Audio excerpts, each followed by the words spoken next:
Hello, I'm going to speak to you about phenomenological psychotherapy because it is what I do. I do phenomenological existential psychotherapy, which is to say that I practice in a philosophical way and that the work I do is always based in dialogue. It always proceeds through careful description and aims to explore people's difficulties in living as they experience them, rather than referring to psychopathological categories or other theoretical concepts. I seek to achieve understanding of people's issues by encouraging them to set their problems against the wider horizon of the human condition. So, phenomenological psychotherapy avoids prescription, interpretation, except hermeneutic interpretation, but we'll come to that.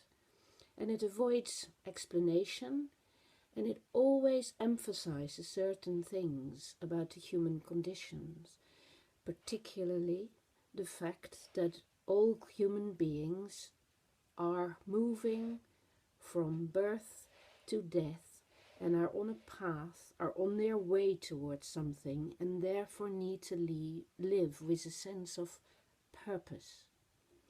So purpose, meaning, the values by which you want to live and how you want to make your life work are extremely important. The conflicts we have to deal with, the dilemmas we have to deal with, we learn to deal with by looking at their paradoxical nature, by understanding that things are never just one way or another way, that we always work in a field of tensions, in a field where conflicts arise and where conflicts indeed provide us with the energy to dialectically progress. And now let me tell you a little bit about the history of all of this, because phenomenological therapy is actually a method that is based on the work of Edmund Husserl. Husserl was a mathematician and a logician who worked in the early part of the 20th century. His dates are in fact extremely similar to those of Freud, and he and Freud both attended the lectures of Franz Brentano, who was really the originator of phenomenological thinking. Now, what Husserl aimed to achieve was to establish a way of doing research, a way of looking at the world, a way of describing and understanding the world that wouldn't be assuming the system and the method of mathematics. He wanted to go beyond a mathematical way of describing the world because he felt that mathematics could not do justice to the whole of existence, particularly human existence, because it can't really describe or capture or catch the psychological and emotional experience of the human condition. So as a mathematician and a logician, he came to realize that we needed to go back to the drawing board, question our usual assumptions, and come to research in a new way. Now, Husserl's work is extremely important and has influenced many people. For instance, Karl Jaspers in Germany and Ludwig Binswanger in Switzerland, who both started to apply phenomenological thinking to psychiatry to try and overcome the ways in which psychiatrists used to categorize people and to actually grasp the experience of the other person, connect with their world, participate in it, really make it your own, and therefore get in a much better position to make sense of it, work at it, understand it, change it in a dialectical manner. One of his pupils, Husserl's pupils, was Martin Heidegger, who in his book Being and Time showed the importance of working with an understanding of ontology, i.e. to understand what theory of the world not only we have personally, but what the best theories of human existence are that we can arrive at. And of course, say a cognitive behavioral theory or a Freudian theory are only some examples of how human beings can make sense of the world. So what Heidegger aimed to do is to try and get to the bottom line of what all cultures, all human beings could agree on about what is really the case in terms of human existence. You can easily see how an understanding of that is fundamental to doing psychotherapy with ordinary human beings who live in the world. The Swiss psychiatrist Medard Boss established a method of psychotherapy which he called Daseinsanalysis, which was based on Heidegger's work. He worked a lot with Heidegger personally, and he called his method Daseinsanalysis. Dasein is the way that human beings have of being in the world, i.e., never to be in isolation, always to be connected. Many further influences have happened on French philosophy with Sartre, de Beauvoir, Camus, Merleau-Ponty, and loads of other people. And in the United States, schools of psychiatry became very influenced by all of this as well. And so humanistic psychology grew out of these phenomenological principles too. But what I want to focus on next is what the theoretical underpinnings are actually of doing phenomenological psychotherapy. And the school of existential phenomenological psychotherapy that's been developed in the United Kingdom by people like myself and my colleagues has been spread Europe-wide and worldwide now, and it is important for psychotherapists to be aware of some of the advantages of working in that way. Now, one of the underlying principles of working in this way is to be aware that time is just as important a principle on how people live in the world as is space.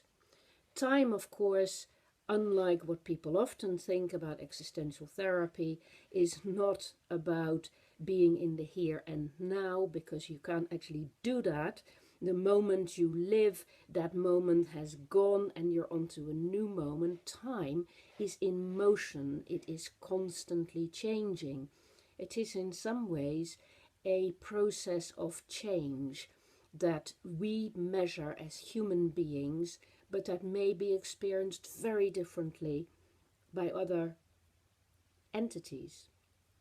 So time is about a flow, it's about a continuity, it's about the past, how I represent the past to myself now, how I prepare in the now for a new future, how past, present and future flow together, how I can be in charge of that movement of time, and how I can also take distance from that and therefore look at temporality itself, or even create concepts like eternity, where time can be held in its totality.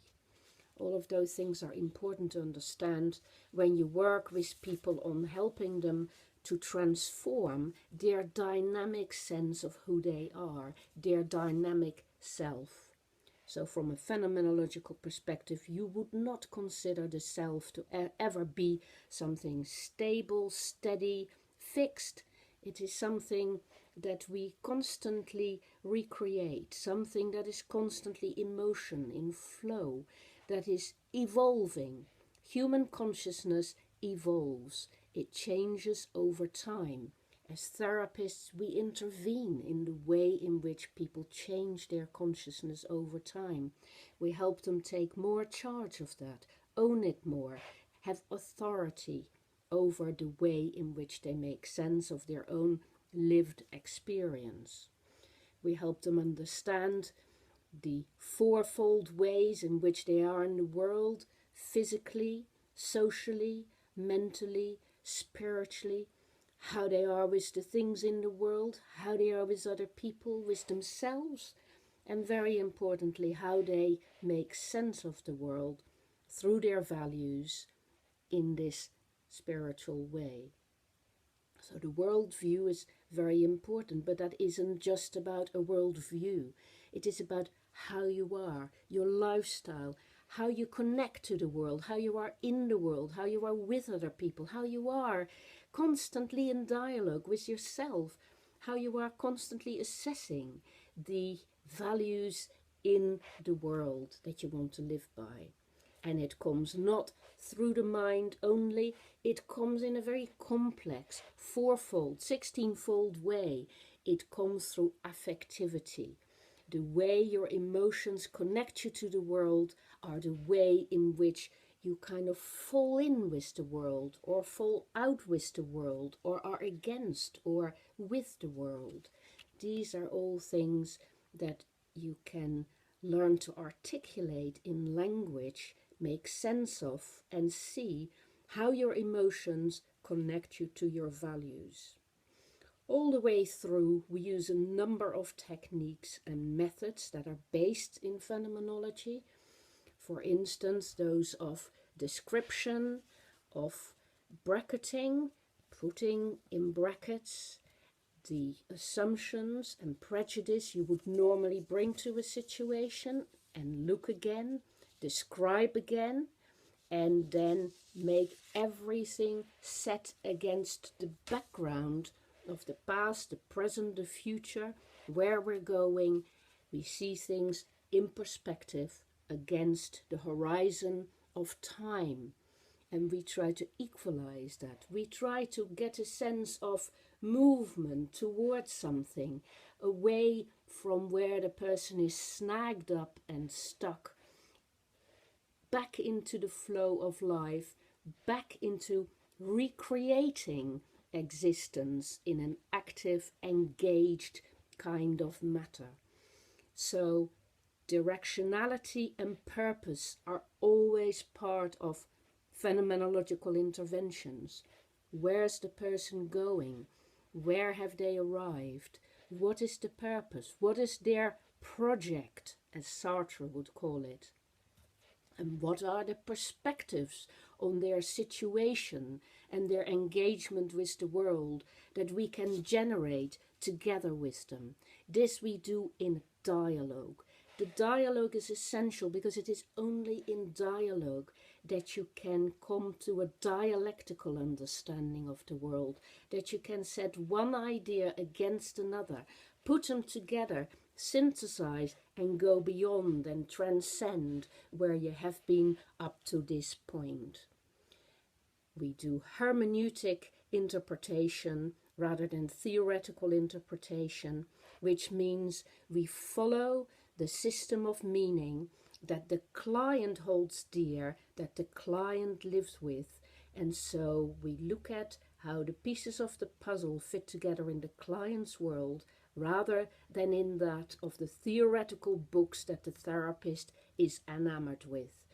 We stick with the way in which the person experiences the world and help them elucidate that, clarify it, throw light on it, make it more vibrant, make it come to life, show them how they can investigate it, how they can learn, how they can improve. And they do that also in the same way in which we do it as therapists, by constantly coming back to verifying whether our observations are correct, whether they make sense, whether they're helpful, and whether they can take us beyond the place where we have been stuck or held up temporarily. There's a lot more to phenomenological psychotherapy than that, but this should give you an initial sense of how it can be done. I hope you research it further and that you go and read some books about it where you can find out a lot more. And if you're still interested, then do get some training. I hope to see you sometime at the new school. Bye for now. Good luck with your practice.